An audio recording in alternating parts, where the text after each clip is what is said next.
Good morning students. நம்ம இப்போ என்ன பார்க்க போறோம்னா எஸ்எஸ்ல டீடைல் ஆன்சர் ரிவிஷன் பார்க்குறோம். சரிங்களா? First question, discuss the merits and demerits of the permanent settlement. நீங்க எந்த ஆன்சரை எழுதுறப்ப என்ன பண்ணணும்னா கண்ணு இந்த டாபிக் எழுதிடணும். Merits and demerits of the permanent settlement. 2 mark கொஸ்டினோ. இப்போ இந்த கொஸ்டின் பார்த்தீங்கன்னா role of Vallabhbhai Patel in Bardoli Satyagraha அப்படின்னு இருக்கா. இப்போ இந்த கொஸ்டின் எழுதுறப்போ இந்த டாப்பிக்கை நீங்கள் எழுதணும்.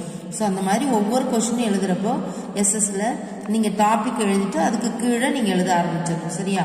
இப்போ இதில் மெரிட்ஸ் இந்த மாதிரி மெரிட்ஸ்ன்னு போட்டுட்டு புல்லட்ஸ் யூஸ் பண்ணிக்கோங்க கண்ணு. மேக்ஸிமம் என்ன பண்ணணும் அப்படின்னா ஒரு லாங் ஆன்சர் எழுதுறப்போ 5 பாயிண்ட்ஸ் நீங்கள் எழுதுனா போதும். இப்போ இதில் 5 இருக்குங்களா, இதில் நீங்கள் 3 மெரிட்ஸும் 3 டிமெரிட்ஸும் எழுதுனா போதும்.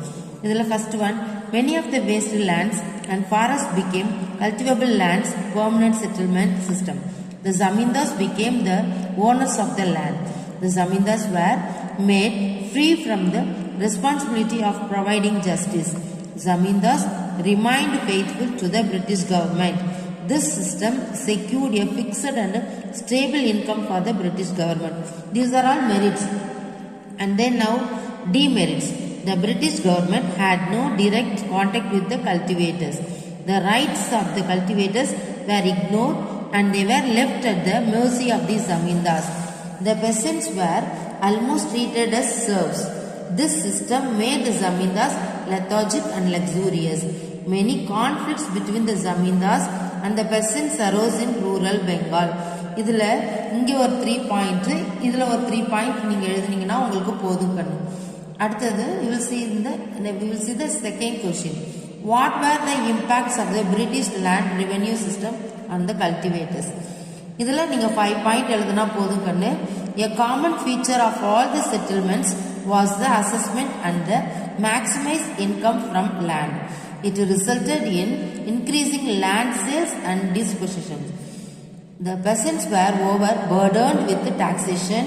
The people suffered in poverty and the peasants burdened with defects due to the tax burden and famines.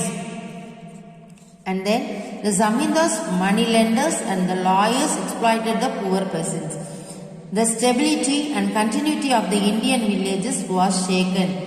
Cottage industries disappeared on account of the import of British goods and the peasants had nothing for their income. This is enough kanna. ஒவ்வொரு question எழுதுறப்பையும் you should write the topic of that particular question.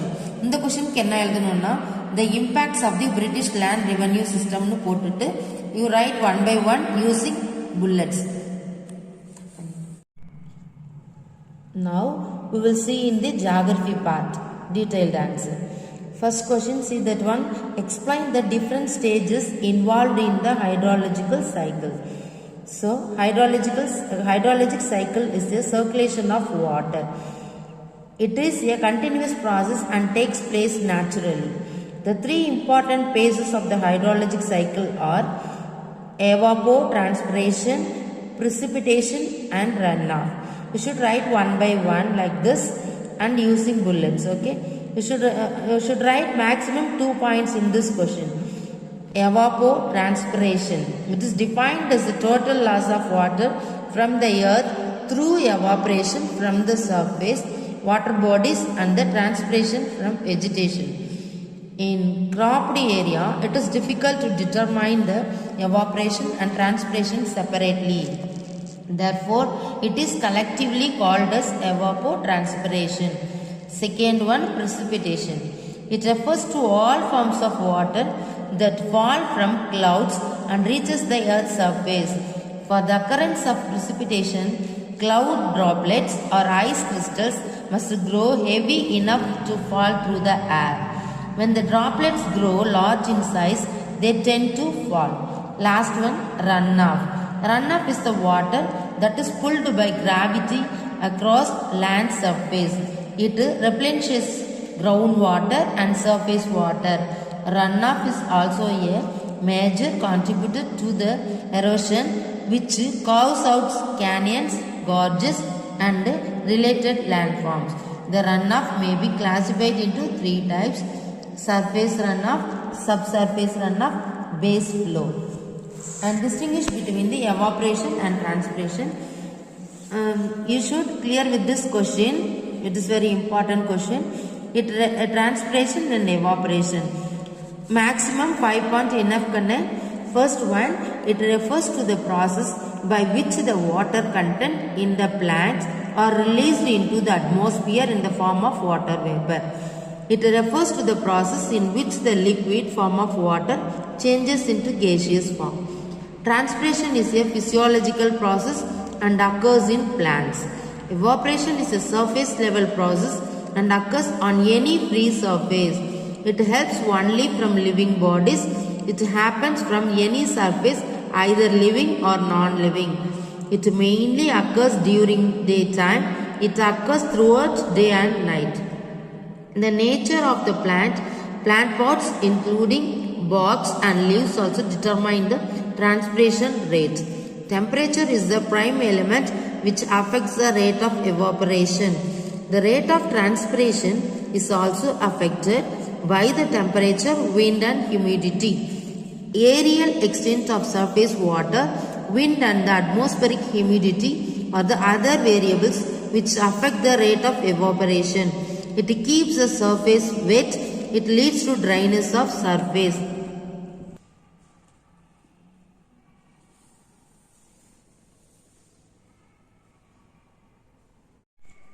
Now we'll see the civics part. Why do we need secular education? So see here Kanne, they have written a topic here. We need secular education because it removes narrow-mindedness and makes dynamic and enlightened view. It develops moral and humanistic outlook. It trains the youth to be good citizen. It strengthens democratic values like liberty, equality and fraternity and cooperative living. It gives wider vision towards life. It develops an attitude of appreciation and understanding of others' point of view. It develops the spirit of love, tolerance, cooperation, equality and sympathy. It synthesizes materialism and spiritualism.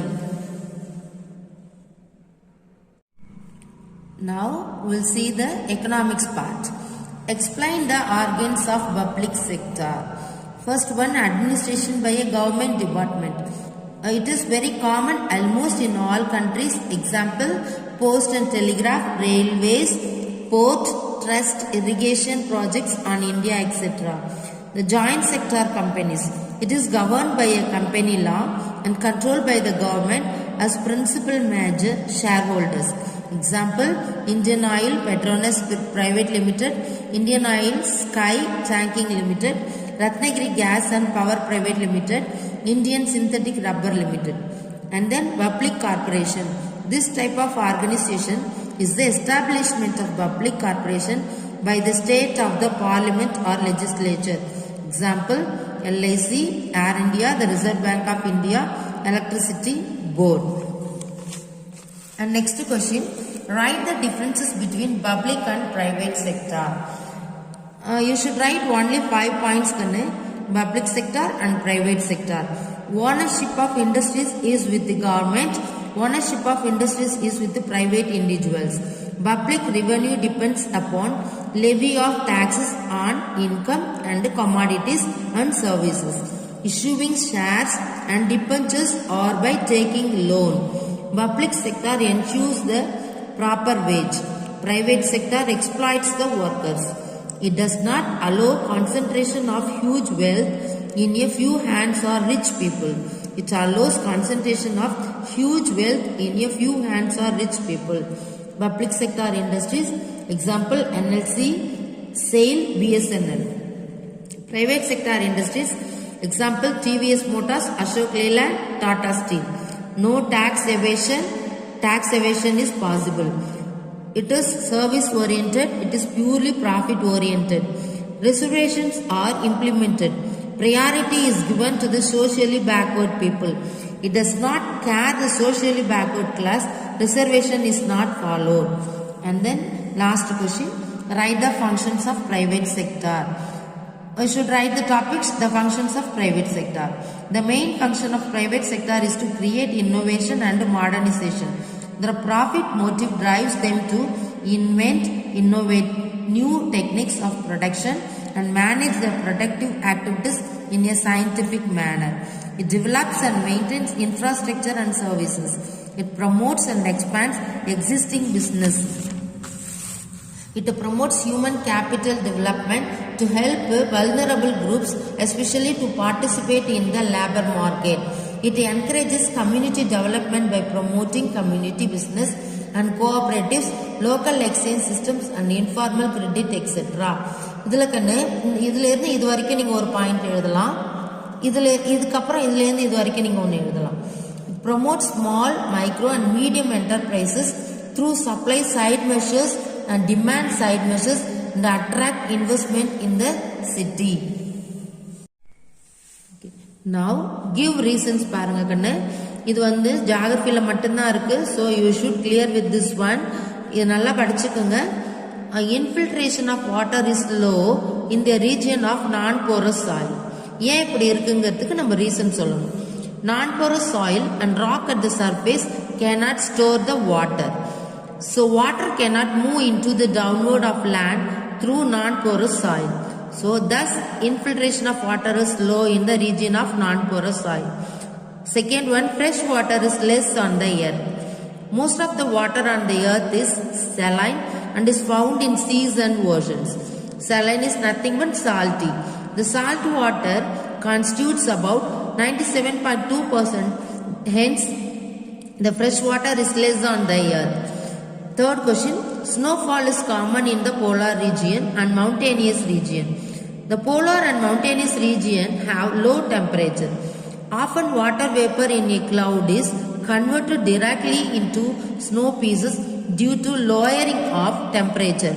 It appears like a powdery masses of ice.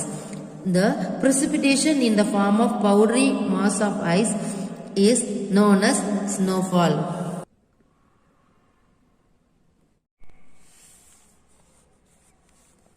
Dear students, now we are going to see a mind map. Okay, for mind map க்கு நீங்க கண்ணு ஒரு page ஃபுல்லா use பண்ணிக்கோங்க. Types of land revenue policy under British அதை 3ஆ இந்த மாதிரி அலோகேட் பண்ணிட்டு permanent settlement, ryotwari system and mahalwari system. Permanent settlement by Lord Cornwallis, ryotwari system by Thomas Munro, mahalwari system by Lord William Bentinck. Below that, merits and demerits, salient features, effects, salient features and effects. அது இது எல்லாமே இது எதுக்கு காரணம் அப்படின்னா peasant revoltக்கு it leads to peasant revolt. Now we will see this one by one. The Santhal rebellion, Indigo revolt, Papna revolt, Deccan riots, Punjab peasant movement, Champaran satyagraha, Kheda satyagraha, Mopla rebellion and Bardoli satyagraha. This is under one mind map kannu. Types of land revenue policy under British. இதை நல்லா பார்த்துக்குங்க. ஒரு page ஃபுல்லா இதை அழகா நீட்டா எழுதிக்குங்க. சரியா? And we will see the second one. Okay, second mind map உங்களுக்கு தெரியும், அண்டர்ஸ்டாண்டிங் செக்யூலரிசம். இதே மாதிரியே நல்லா பாக்ஸ் அப்படி எல்லாம் போட்டுக்கோங்க. First one importance of secularism, and then இதை சைடில் இப்படி மூணாக டிவைட் பண்ணிட்டு characteristics features of a secular state, objectives and secular education, and below that mosaic of constitutional provisions. And இந்த சைடு மூணாக பிரிச்சுக்கோங்க, constitution and secularism, meaning, distinguishing features of Constitution of India. Now we see the map. கண்ணு map நல்லா பார்த்துக்கோங்க. அதாவது Besant revolt எங்கெங்கெல்லாம் இருந்ததுங்கிறத நம்ம பார்க்குறோம். ஃபர்ஸ்ட் ஒன் பஞ்சாப், அந்த இயர் நீங்கள் மென்ஷன் பண்ணணும் கண்டிப்பாக. கேதா இந்த இடத்துல, பஞ்சாப் இங்கே, கேதா இங்கே, பாடோலி, டெக்கான் அண்ட் மோப்லா ஹியர். மோப்லா இது நல்லா ஃபர்ஸ்ட் 5 நல்லா பார்த்துக்கிட்டுங்க. அண்ட் தென் இந்த சைடில் பார்த்தீங்கன்னா இங்கே வரிசையில் 3 கண்ணு, சாம்பரன், சாந்தல், இண்டிகோ. இந்த நடுவில் ஒரு குட்டி இந்தியா மாதிரி இருக்கும், அது உள்ள வர்றது வந்து பாப்னா. சரியா? திரும்பி ஒரு தடவை பாருங்க. Punjab, 1890 1900, Keda 1918, Badoli 1929 to 30, Deccan 1875, Mopla 1921, Champaran 1917 18, Santhal 1855 to 56, Indigo வந்து 1859 to 60, நடுவில் பாப்னா 1873 to 76 கண்ணு. இவ்வளோதான். எல்லாத்தையும் நல்லா படிச்சுக்குங்க, நல்ல மார்க் வாங்குங்க. ஆல் த பெஸ்ட் கண்ணு. தேங்க்யூ கண்ணு.